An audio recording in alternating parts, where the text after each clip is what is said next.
they evaluated students, they gave us tests.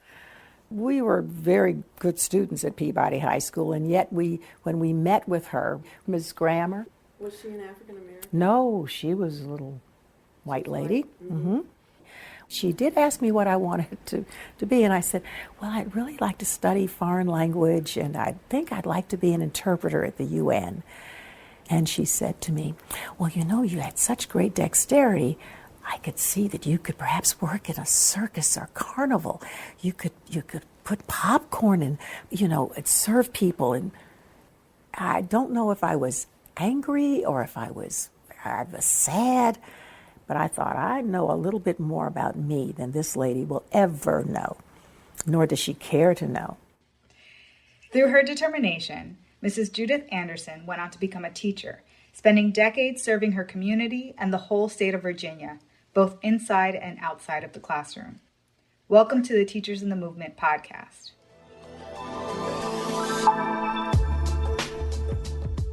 Teachers in the Movement is an oral history project that explores teachers' ideas and pedagogy inside and outside of the classroom during the U.S. Civil Rights Movement. The Teachers in the Movement podcast is a member of the Virginia Audio Collective. To watch the full interviews, go to teachersinthemovement.com. I'm Dr. Alexa Rodriguez, and I'm a postdoctoral research associate for the Teachers in the Movement project at the School of Education and Human Development at the University of Virginia.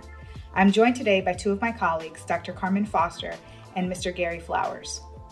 I'm Dr. Carmen Foster. I serve as a public historian, a leadership coach, and an organizational development consultant. I'm also a doctoral graduate at the University of Virginia. I was a consultant for the Teachers in the Movement project, and I conducted this interview with Mrs. Anderson. I am Gary Flowers. I am host of the Gary Flowers radio show. I'm a consultant with Teachers in the Movement and a 1985 graduate of the University of Virginia.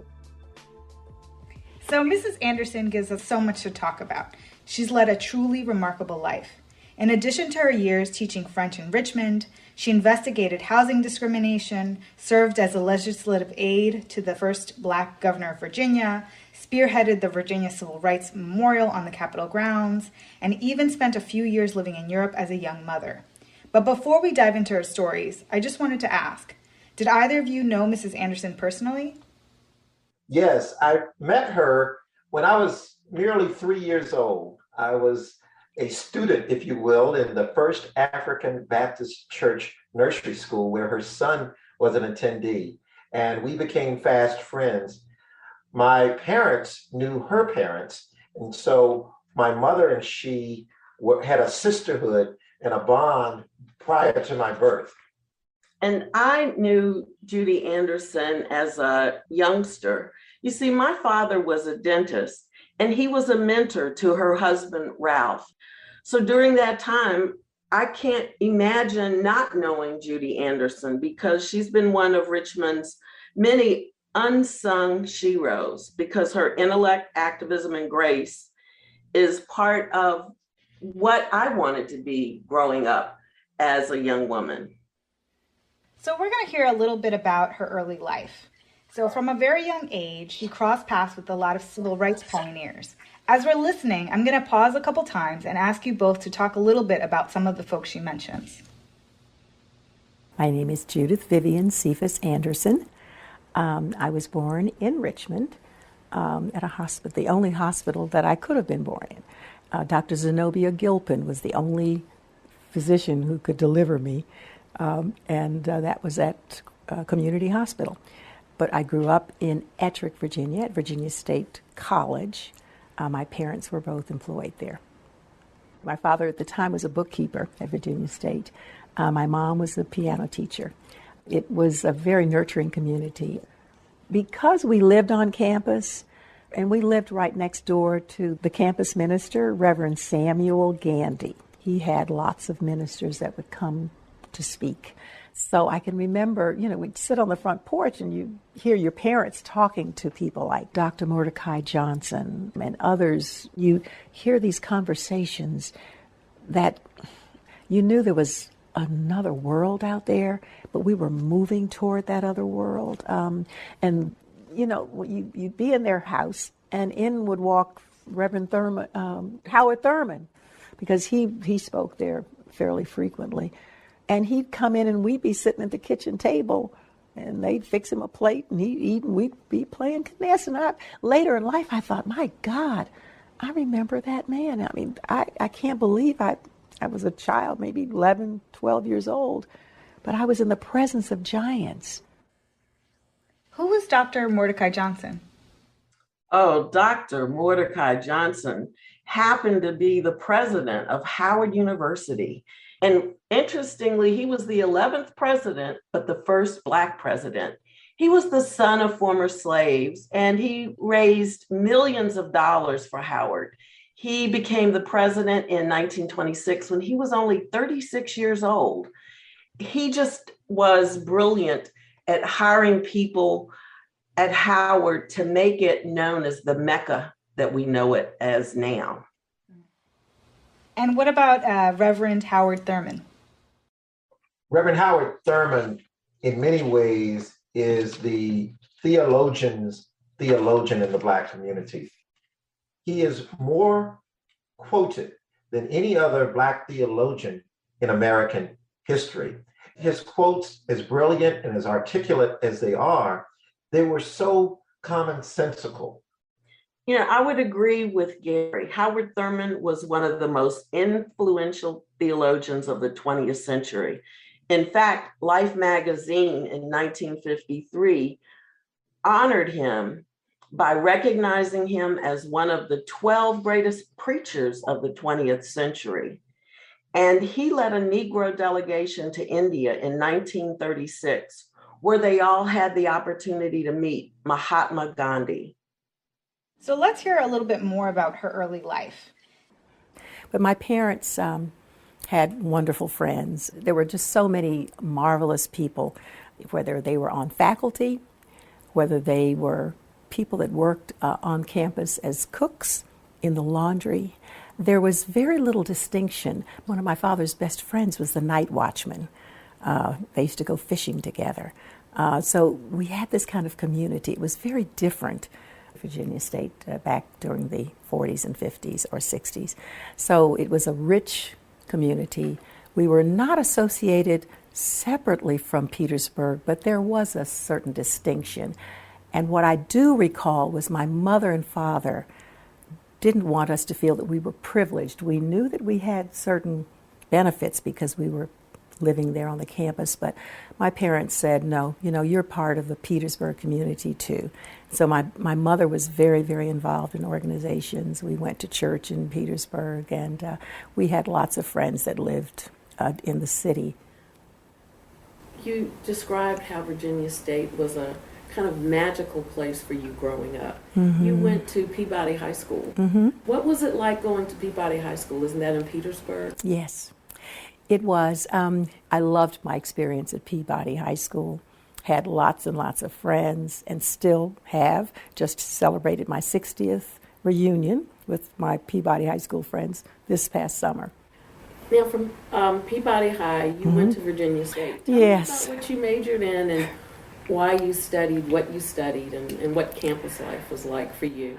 Well, I was only 16, and my parents they didn't think I was mature enough to go away to college. I wanted to go to Hampton or Howard, but they said, no, you must stay here. So I stayed there, and I lived, at home. I wanted to live in the dormitory. I just wanted to have the college experience, but that was not to be the case.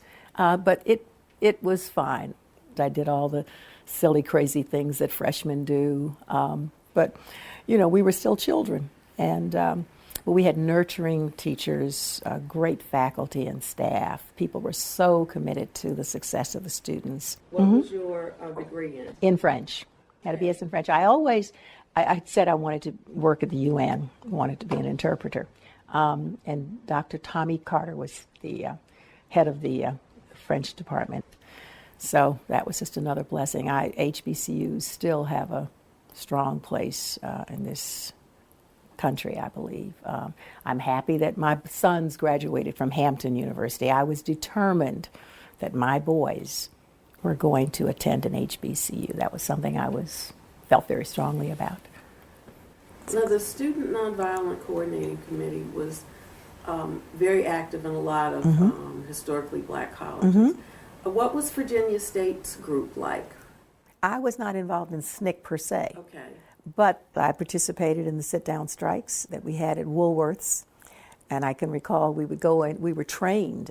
We used to go to Gillfield, which is where Wyatt T. Walker was, and he was my hero and is still my hero. And so we would do our training at his church in the basement. They tried to intimidate us, and they pushed us, and they said, "What are you going to do if you get pushed when you go to this lunch encounter?" So we're going to stand up, and we're going to be, strong, and we're going to hang in there, and we're going to just keep our cool. But we're going to sit at that lunch counter. We're going to demand that we have a soda, because we were trained to go in and you buy something, toothpaste or whatever. So you've made a purchase, so you're a legitimate shopper. And so we would go and we lined up, and we did lots and lots of practice sessions. So we were very well prepared. And I can remember, though, the president of Virginia State College at the time did not want students to participate in these sit-down strikes. And both of my parents were instructors there. And I didn't want to jeopardize their situation. But my father and my mother both said, "Judy, you all are doing what we should have been doing. I support what you want to do." And my mother, because she was from Chicago, it was just really tough for her to come and have to deal with segregation, having grown up in Chicago, even though they had their issues in Chicago. It was certainly very different. So my parents were very enthusiastic about what I was doing, so I had their support. And I was one of the rebels. And we were threatened. We were told that we should not do this. The president was very much against this. And as a matter of fact, he took the funding away for our yearbook. I don't have a yearbook from the class of 1960 because they took every privilege, every right, everything away from the students that participated. And but we ignored that, and we didn't continue to do sit-down strikes the entire spring of 1959. Now, after Virginia State, and you get your degree in French, you wind up marrying a wonderful man, and you wind up going to Europe. Oh, yes, that was a couple of years afterwards. Yeah. Yes. I married the love of my life that I met at Virginia State, and we started dating in our sophomore year. And he was in our OTC. So he went into the service. We knew that he needed a couple of years to get, through jump school. He became a paratrooper. And so we got married 2 years later. And then he got orders for Germany. And I was just devastated. I hated the thought of having to leave my family. But that was really the most wonderful experience that I could ever have had. It was very liberating. I grew up, became a woman. I was a child when I left, a young mother. But it was a great experience. And I had the kinds of experiences there that really made me feel very proud to be an African American. I was treated better there. We were treated better there in that country that had a Hitler. We were treated better by the German people than we were treated in Petersburg, Virginia, or even in Richmond, Virginia. I mean, there were just experiences. We joined the German American Club. We got to, know the people in the community. We did a lot of traveling. We had no money, but it didn't take money to travel. You could just leave your child with someone on post, and you could just. We spent a week in Lausanne for the Swiss Exposition, and we took a pup tent on our Volkswagen. We just drove all around and got to meet people and see, have experiences, and just go to, Rotterdam and Amsterdam and to see fine art, and we just grew as individuals. So it was a great experience to have had those 4 years in the military. So what's your reaction to Mrs. Anderson's experience in Europe? Ultimately, she was destined for international experience. The fact that someone would tell her, "Why are you studying French? You're better suited to do something else." She was destined to be on a global world stage in some way, just to experience what else is beyond Petersburg. So Europe certainly was and still continues to be a place where people experience racism as well. And in these post-war years, what do you think Mrs. Anderson and other Black people serving in the military believed that they were treated better in Germany and in Europe rather than in the United States?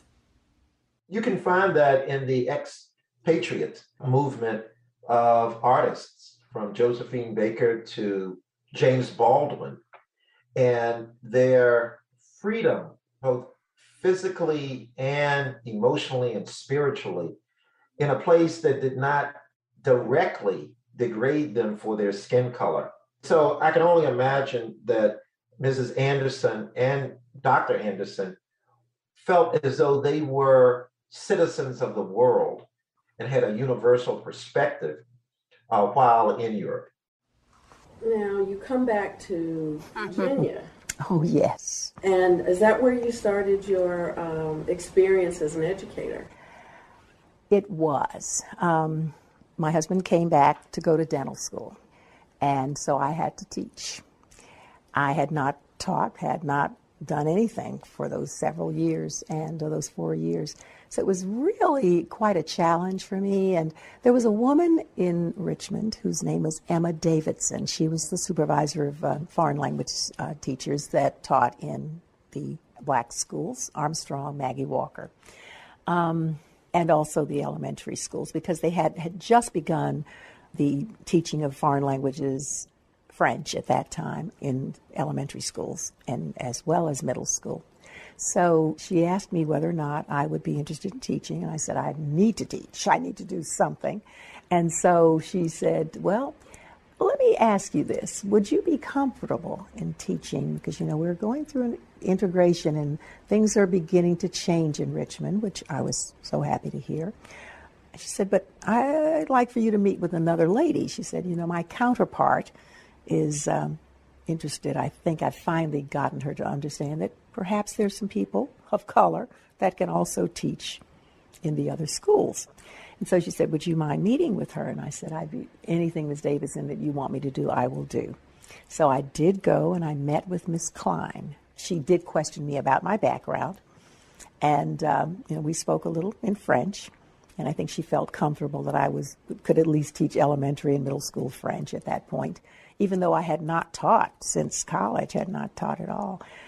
I was very intimidated by her. She was a little lady that I felt really didn't want to take this journey, but was willing to at least give me a chance. And I think Ms. Davidson had a lot to do with that. And she was a wonderful, positive spirit in my life. And I didn't want to let her down. I could care less about Ms. Klein, but I did want to live up to the standard that I thought Ms. Davidson had for me. And so I was a roving teacher. They had me assigned at Binford Middle School, and I had a homeroom there. I taught 2 classes there. Then I'd leave and I'd go to Ginter Park Elementary School or to J.E.B. Stewart Elementary School. So I was definitely a roving teacher, and I'd have to return at the end of the day and have my homeroom to come back. So it was very, very rigorous. It was a very rigorous period in my life, but you know, it was a time that I grew as an individual. And I think I brought some experiences, hopefully, to the young people that I taught, because I'd had the experience of having left Virginia and having grown as a person, full of confidence, full of great experiences, having lived in Europe. And so I think hopefully I brought something, played a positive role in their lives. Did the issue of civil rights or equality come up in your classes or among your teaching colleagues during that time? Yes, I think, you know, especially teachers, other teachers who knew that, you know, I'd had these experiences. There were only a few white teachers that were at Binford at that time. So at Binford, it was beginning to. I did have some. Basically, I think the students that were remaining at Binford were from Oregon Hill, which is the poorer section of Richmond. I'm pretty sure there were very few from North Side and certainly none from the West End, even though Binford was on Floyd Avenue in the West End. There were a few, but very few there at the time. The principal, I will never forget, was a Mr. Metzger. Mr. Metzger and the assistant principal was also white, but they were very welcoming. I really have positive memories, good memories about the experiences with them. And then, of course, when I went to the other schools, I had to deal with the administrators there. But there were great young people at those schools. Now, J.E.B. Stewart had really become primarily a black school in '66, and even more so by the time I finished teaching. There were some white students there, but by 1970, when we left Richmond, there it was pretty much all black. And then I had Ginter Park, and then I also taught at Amelia Street School. So I had different experiences. It just depended upon where you went. But I had very supportive administrators, especially at Ginter Park. In fact, I had maintained a relationship with one or two of the students, the white students that I had there for a number of years. So all in all, I guess you'd say it was a positive experience. It was a growing experience, a learning experience for me, and very different from the Richmond that I had left or known prior to having gone to Germany. What made it different? And do you find that the experience from the movement influenced you at all with your pedagogy and with the curriculum at that time? I think so. And the people that I met were all very different. Describe what you mean by different. I always felt that the black teachers were stronger teachers, really more committed to the education of their children. And I'm just thinking about this now because I don't think anybody's ever asked me this question. Black teachers were so committed to being sure that their students were going to get the best kind of education possible. And I think they welcomed what I was trying to do with my students. I wasn't just going in to teach them a language. I wanted them to learn to do folk dances, little French folk dances. I wanted them to learn the foods. I would go out and with my own little money, I'd buy French cheese. I'd take Gruyere. I mean, I provided them, opportunities to taste French cuisine. So I wanted it to be a full experience for them, not just the language, but the thought. And the other teachers supported me in that, and I knew that they wanted the best for their students. And I wanted to give them the best that I could give them. I just felt the difference in how they responded and perhaps how some of the white teachers responded when I was doing the very same things at Ginter Park that I was doing, for example, at J.E.B. Stewart or at Binford. What do you think were those differences when you went to the white schools and did that? There were some teachers that I think were just not ready for integration, and some of them did leave. I remember one or two that were there at Ginter Park when I was there the first year, were not there the second year that I was there. So those teachers were moving on. Some just could not handle integration. Don't think I know the stories regarding what the moves, why they made moves, but it was something that I suspected was the case. And then talking with some of the other teachers, you find out a little bit about, so-and-so's gone to the county. They were going to Chesterfield, they were going to Hanover County, but they were not staying in Richmond. And those counties were welcoming those teachers. So Dr. Foster, you've participated in school desegregation in Richmond as a student, but you also wrote your dissertation about this period. Can you talk a little bit about desegregation in Richmond? On September 6, 1960, two young Black girls walked up the steps of Chandler Junior High School on Richmond's Brooklyn Park Boulevard. And they did it without a court order. Oliver Hill had hoped for hundreds of applications from students and parents to desegregate Richmond schools. He only got 4 applications in May of 1960. And out of those, only 2 were admitted. One student decided that she really didn't want to participate And the other student's application was contested because, frankly, his parents were activists.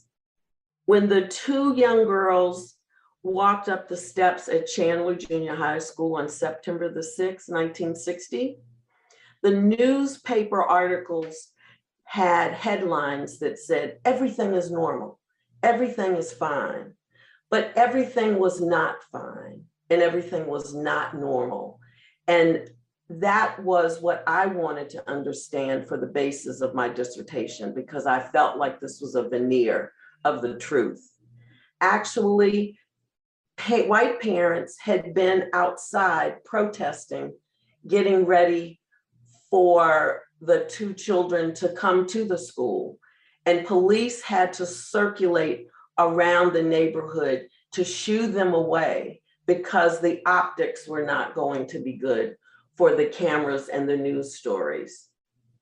And in many ways, the Commonwealth of Virginia and its gentility did not want scenes from Richmond, Virginia that were seen in Alabama or Mississippi.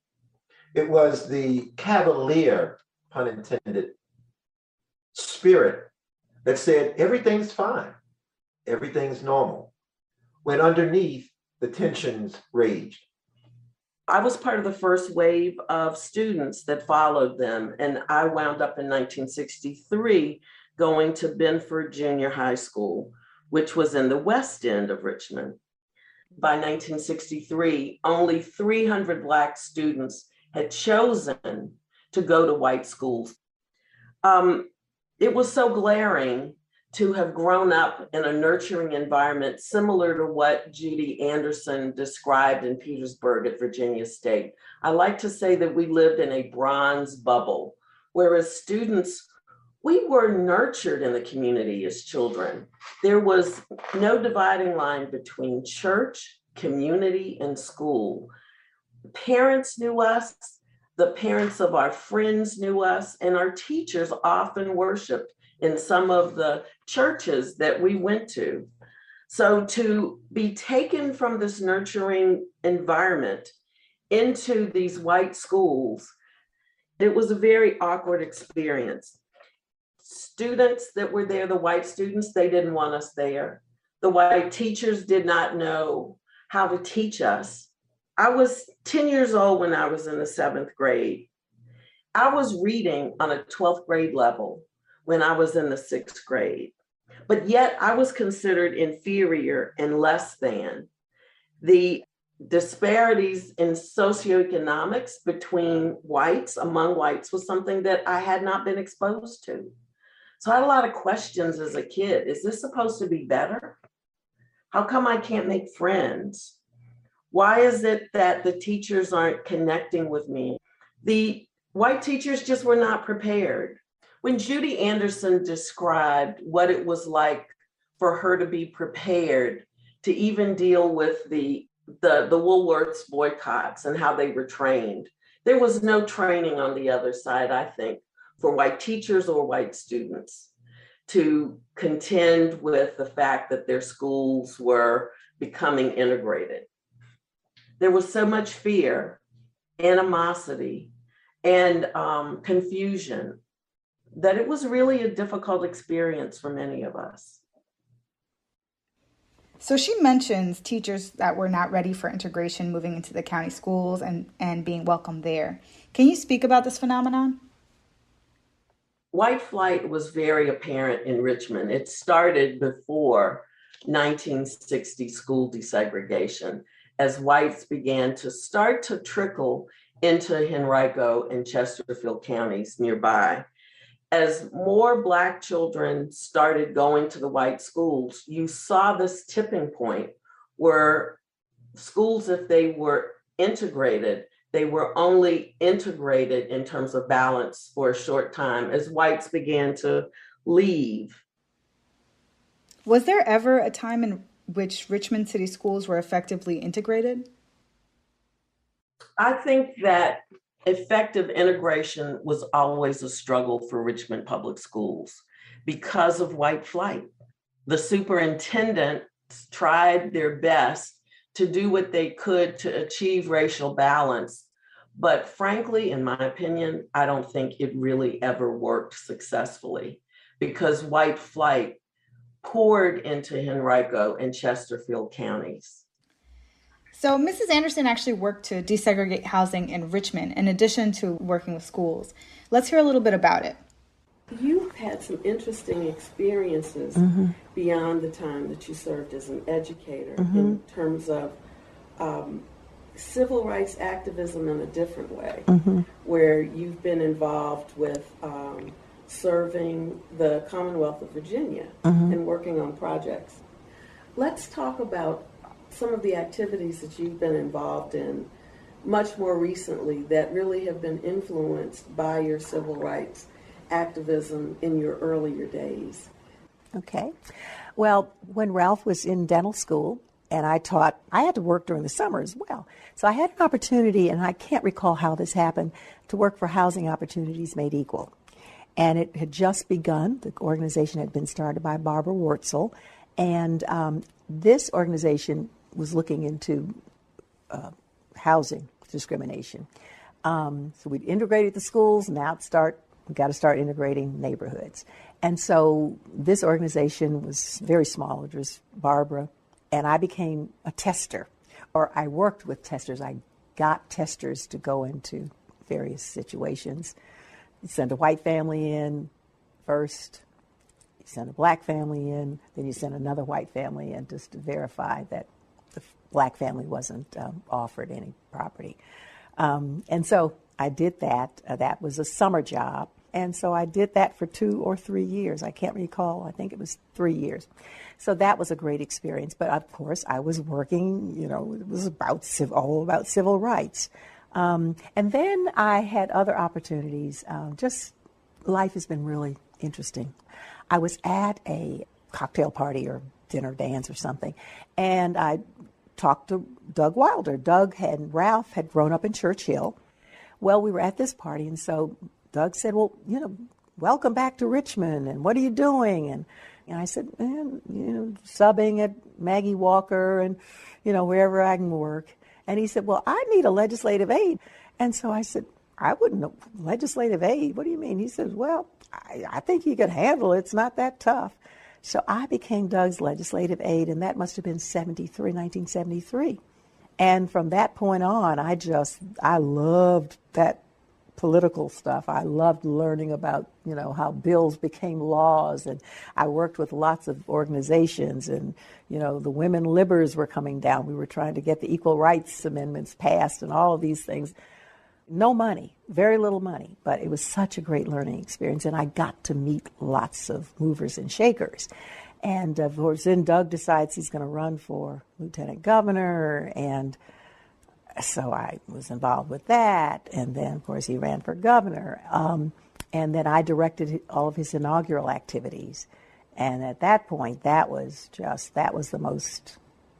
really an experience. So I've been blessed in the opportunities that I've had to meet interesting people along the way. And having worked for him, and then Chuck Robb, I was deputy director of his transition when he became governor. Then I worked for Mark Warner, and then, I did Tim Kane's. I headed his transition office when he became governor. They pulled me out of retirement because I had actually said, I'm too old for all of this. I can't work campaigns again. I was actually political director of the Democratic Party of Virginia. I forgot that too. Did that for a couple of years. So weren't you also like an assistant secretary? I was deputy secretary of the Commonwealth, yes, and Mark Warner's, yeah. But I told him I would do it. I was not going to work for anyone beyond after the age of 60. So I retired on my birthday, March the 20th, and when I turned 60. But I still I've still maintained my relationships with people like that. Mrs. Anderson spent her whole life in public service, and she's not the only teacher we've heard from who's both served in a classroom and as a policymaker. What do you think drives teachers to work in policy? I taught in the Richmond Public Schools in the late 70s, and I worked as a staffer in the General Assembly when Judy Anderson was Doug Wilder's legislative assistant. She inspired me. And I realized that the tools that I had as an educator really were interdisciplinary. And those skills that I had as an educator were ideal for policymaking because we have a broad lens through which we can see issues. I have worked in local and state and in federal government. And I am so grateful that I started my career as a teacher in the Richmond Public Schools. And I will tell you that Judy Anderson has been a role model and a shero for me as I've moved forward in my career.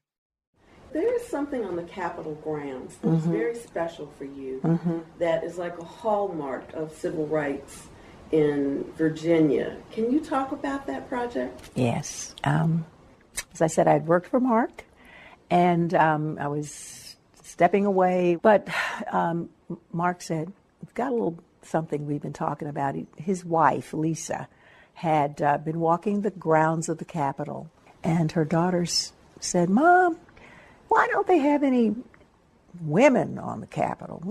It's just all men, all white men. And there are no young people. And so Lisa started thinking about this, and she talked to Mark about it. And they asked me if I would be interested in just exploring the ideas of doing something on Capitol Square grounds. And of course, that was just, to me, what we needed to do. And I thought, well, I guess I can do one more thing. And so Lisa and I took the responsibility of going around. We needed to raise money. We needed to identify a sculptor. We needed to identify the theme. And by that time, Mark had actually stepped down and Tim had become governor. So we formed a commission. We determined what kind of statue we felt was appropriate. And we decided that we had the Barbara John's story and the story of the strike at Moton was so significant in the history of Virginia. And it also reflected the strength, the courage of young people, supported by the community and led by great leaders like Spotswood Robinson and Oliver Hill, who was my personal hero. Certainly Oliver was my hero. Of course, had to get permission from everyone to have their likeness. Reverend Robert Griffith, who was the minister, who, when they closed the schools at Moton, allowed the kids to come to the basement of First Baptist Church in Farmville to study. The teachers would come down and work with them at nights. It was just the right thing to happen at the right time. And so in 2008, we unveiled this memorial. And it's a tribute not just to Barbara Johns and the students, but also people in the community. Somebody representing the farmer, someone representing the mothers who were supportive of their kids. It was tough. People lost their jobs. It was a very difficult time, and we wanted to portray all of that in this one statue. So we have Barbara Johns and the students, and we have Barbara standing with her hand up like this, because she was, and we carrying this sign, we want equal education. And then on the other side, we have Oliver Hill and Spotswood Robinson, Reverend Griffin from Farmville. And on the back side, we wanted to speak to the future. And so we have just 5 or 6 individuals, young people, moving forward into the future, a brighter future. And so that was unveiled on a hot day in 2008. It's something that I'm very proud of, and so pleased that we were able to raise the money. It took about $3 million. And so this past year, I got a chance to go last year with my granddaughter, Angelina's class, her 7th grade class. They were doing a trip to Moton, so my daughter-in-law said, Mom, would you like to go? I think Angelina would like for you to be there so she could experience this with you. Most marvelous experience to be there in that place at Moton with my granddaughter and her classmates, so that they could hear the story and see the reenactment of what had happened there. So hopefully some of what she learned and experienced there will help her to appreciate what she has, and to know that there were others who were not nearly as fortunate. She would pave the way for her and others. So that would be my dream for all of our kids. This is an incredible story. What do you think current teachers should take away from this interview and just generally Miss Anderson's career? Teachers are the ones that mold and shape the future. The ways in which they open up the minds and the hearts and the soul of the next generation is what we need more than ever as we look toward what our futures are, whether we look in our cities and our communities, our nation, or even globally. And what they are able to do can inspire them, they can train them, and they can develop them, whether they wind up being leaders like Judy Anderson or Governor Doug Wilder, or whether they are just being who they are in any phase of work that they do. Because it's not just their work, it's who they are as people that contribute to their community and to pass it on to the next generation, those values, those skills, that inspiration that we desperately need, particularly in our Black communities. I love that. I think we're done. Was there anything else you all wanted to say? We love Mrs. Anderson. The night of the interview, the rain was coming down so ferociously that it appeared to come down sideways as we looked into the lights. I went out to greet Mrs. Anderson with my umbrella, and she said, "Oh, I just had to be here.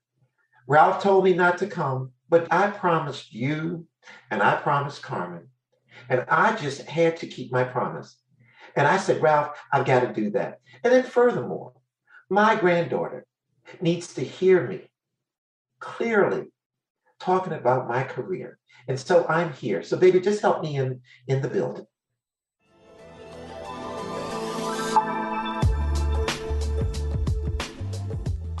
I'm Dr. Alexa Rodriguez, and I'm joined today by Dr. Carmen Foster and Mr. Gary Flowers. This has been Teachers in the Movement. For more information and to view the video interviews, go to teachersinthemovement.com. The Teachers in the Movement podcast is part of the Virginia Audio Collective. Our theme music is Summer Night by Vanilla. The Teachers in the Movement podcast is produced by Mary Gardner McGee. Thanks for listening.